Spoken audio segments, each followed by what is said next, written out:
नमस्कार, मैं हूँ हेमंत चढ़ार और आप देख रहे हैं मध्य प्रदेश का number 1 news channel the Bahujan news Damoh MP। चलिए अब देखते हैं दमोह और मध्य प्रदेश की सभी मुख्य खबरें फटाफट अंदाज में। जबलपुर पुलिस ने IPL क्रिकेट सट्टा रैकेट पर बड़ी कार्रवाई करते हुए सट्टे का हिसाब किताब करते हुए एक सटोरिये को रंगे हाथों गिरफ्तार किया है। आरोपी नीरज दौलतानी 31 निवासी सुखसागर ब्लू थाना ग्वारीघाट को थाना मदनमहल की टीम ने मदनमहल चौक के पास से पकड़ा। उसके पास से सट्टे से संबंधित 3 keypad mobile, 1 register, calculator, charger और 4,225 रुपए नकद जब्त किए गए हैं। पुलिस अधीक्षक संपत उपाध्याय के निर्देश पर कार्रवाई की गई, जिसमें अतिरिक्त पुलिस अधीक्षक आनंद कलादगी और नगर पुलिस अधीक्षक रितेश शिव के मार्गदर्शन में थाना प्रभारी संगीता सिंह के नेतृत्व में टीम ने घेराबंदी कर आरोपी को पकड़ा। पूछताछ में नीरज ने जालवेक्स.com ID के जरिए विजय उर्फ विज्जू सिंधी, धर्मेंद्र चक्रवर्ती और पल्लव मिश्रा के साथ मिलकर IPL सट्टा खेलने और कमीशन पर पैसे का लेनदेन करने की बात कबूल की। अन्य आरोपी फरार हैं, जिनकी तलाश जारी है। आरोपी के खिलाफ सट्टा एक्ट की धारा 4 क और BNS की धारा 49-52 के तहत मामला दर्ज किया गया है। कार्रवाई में प्रधान आरक्षक निर्मल सनोडिया, कृष्ण कुमार, बालाराम और अभिषेक की सराहनीय भूमिका रही। रीवा के होटल विजय विलास में आयोजित प्रांतीय राजपत्रित पशु चिकित्सक संघ के सम्मेलन का शुभारंभ उप मुख्यमंत्री राजेंद्र शुक्ल ने किया। उन्होंने कहा कि निराश्रित एवं बीमार गौवंश की सेवा वर्तमान समय की बड़ी चुनौती है। सरकार आधुनिक गौशालाओं के निर्माण से बेसहारा गायों को आश्रय देकर खेती को लाभकारी व्यवसाय में बदलने की दिशा में कार्य कर रही है। उन्होंने बताया कि रीवा के बसामन मामा गौवन्य विहार में 7,000 से अधिक गायों को आश्रय मिला है और हिनौती में 25,000 गौवंश के लिए गौशाला शीघ्र शुरू होगी। प्रदेश में 22 स्थानों पर आधुनिक गौशालाएं शुरू की जाएंगी और 2 वर्षों में सभी निराश्रित गौवंश सड़कों से हटाकर शेल्टर में रखे जाएंगे। गौशालाओं को पर्यटन और तीर्थ स्थल की तरह विकसित किया जाएगा। गौवंश भत्ता 20 रुपए से बढ़ाकर 40 रुपए प्रतिदिन कर दिया गया है। राज्य मंत्री लखन पटेल ने बताया कि बाबा साहब अंबेडकर गौ संवर्धन योजना से डेयरी व्यवसाय को बढ़ावा मिल रहा है। आधुनिक डेयरी निर्माण हेतु ऋण और अनुदान की योजनाएं लागू की गई हैं। सम्मेलन में पशु चिकित्सकों को स्मृति चिन्ह भेंट कर सम्मानित किया गया।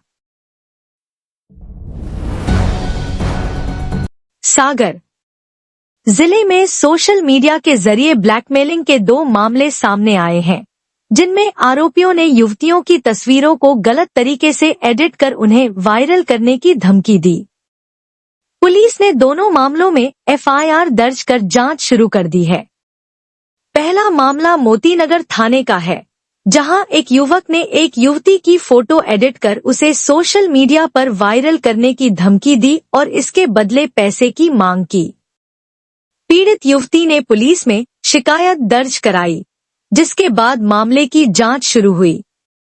दूसरा मामला कैंट थाना क्षेत्र का है, जहां एक आरोपी ने एक नामचीन महिला और एक युवक की तस्वीर को गलत तरीके से एडिट कर सोशल मीडिया पर फैलाने की धमकी दी। पुलिस ने इस मामले में भी FIR दर्ज कर जांच शुरू की है। थाना प्रभारी के अनुसार दोनों ही मामलों में संदेह के आधार पर कुछ लोगों को हिरासत में लेकर पूछताछ की जा रही है। सोशल मीडिया पर बढ़ते साइबर अपराधों को देखते हुए पुलिस लोगों को सतर्क रहने और किसी भी संदिग्ध गतिविधि की सूचना देने की सलाह दे रही है। नेता प्रतिपक्ष राहुल गांधी और कांग्रेस अध्यक्ष मल्लिकार्जुन खड़गे ने जम्मू कश्मीर के पहलगाम में हुए आतंकी हमले, उसके बाद चली भारतीय सैन्य कार्रवाई ऑपरेशन सिंदूर और अमेरिका के हस्तक्षेप से घोषित युद्ध विराम सीज फायर पर चिंता जताते हुए संसद का विशेष सत्र बुलाने की मांग की है। राहुल गांधी ने प्रधानमंत्री नरेंद्र मोदी को पत्र लिखकर आग्रह किया है कि इन अत्यंत संवेदनशील राष्ट्रीय सुरक्षा से जुड़े घटनाक्रमों पर संसद में तत्काल चर्चा आवश्यक है। राहुल गांधी ने पत्र में कहा है कि देश की जनता जानना चाहती है कि पहलगाम में आतंकी हमला क्यों और कैसे हुआ, ऑपरेशन सिंदूर की सफलता और उसके दायरे की स्पष्ट जानकारी क्या है और अमेरिका की भूमिका किन शर्तों पर भारत ने स्वीकार की। उन्होंने इसे लोकतंत्र और पारदर्शिता के लिए जरूरी बताया। हमारी महिला अधिकारी प्रतिभाशाली हैं, सुप्रीम कोर्ट का फैसला। विंग कमांडर अनुपमा आचार्य ने साझा की अपनी संघर्ष गाथा।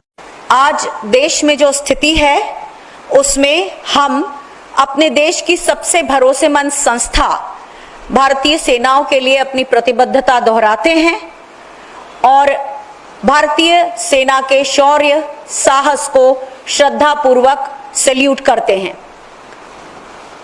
कल 9 मई को ऑनरेबल सुप्रीम कोर्ट का निर्देश महिला अधिकारियों के पक्ष में आया, जिसमें शॉर्ट सर्विस कमीशन महिला अधिकारी जो पेटिशनर थी उनको अगली सुनवाई तक सेवा में बहाल करने के लिए सुप्रीम कोर्ट ने कहा है।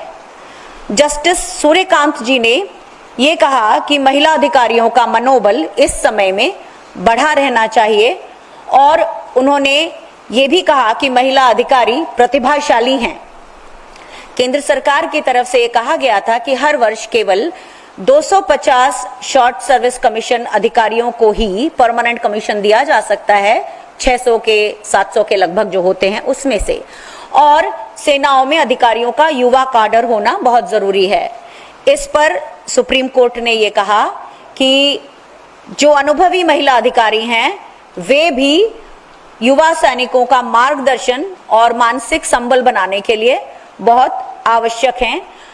ये फैसला ऐसे समय में आया है जब हम पिछले 3 दिनों से महिला अधिकारियों को बहुत संयत, बहुत सधे हुए तरीके से और बहुत गरिमा के साथ अपने देश का पक्ष रखते हुए देख रहे हैं। माननीय सुप्रीम कोर्ट का ये फैसला महिला अधिकारियों के लिए उम्मीद की किरण है और ये permanent commission Babita Punia versus government of India case के कारण संभव हो सका।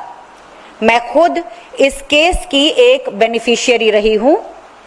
जब 1992 में कांग्रेस की सरकार ने पहली बार महिला अधिकारियों की एंट्री शुरू की थी, तब वायुसेना ने रक्षा मंत्रालय के तरफ से एक सर्कुलर 25 नवंबर 1991 को जारी किया था, जिसमें यह कहा गया था कि एक पायलट प्रोजेक्ट के रूप में, यानी कि 5 वर्षों के लिए प्रयोग के तौर पे महिला अधिकारियों को लिया जाएगा और अगर वो सफल होता है प्रयोग तो आने वाले 6 सालों के लिए उन्हें एक्सटेंशन दिया जाएगा और 11 वर्षों के बाद महिला अधिकारियों से पूछा जाएगा कि क्या वे पेंशनेबल सर्विस ज्वाइन करना चाहती हैं।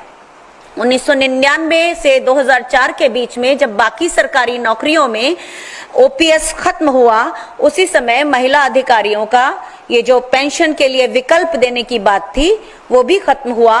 आगे चलकर 2007 में विंग कमांडर अनुपमा जोशी और स्क्वाड्रन लीडर रुखसाना हक ने पहले ये केस कोर्ट में दायर किया और उसके बाद थल सेना की भी महिला अधिकारियों ने इस केस को साथ में फॉलो किया और 2009 के बीच में आते आते सारे केस क्लब करते हुए 14 दिसंबर 2009 को दिल्ली की हाई कोर्ट ने ये केस फैसले के लिए सुरक्षित कर लिया।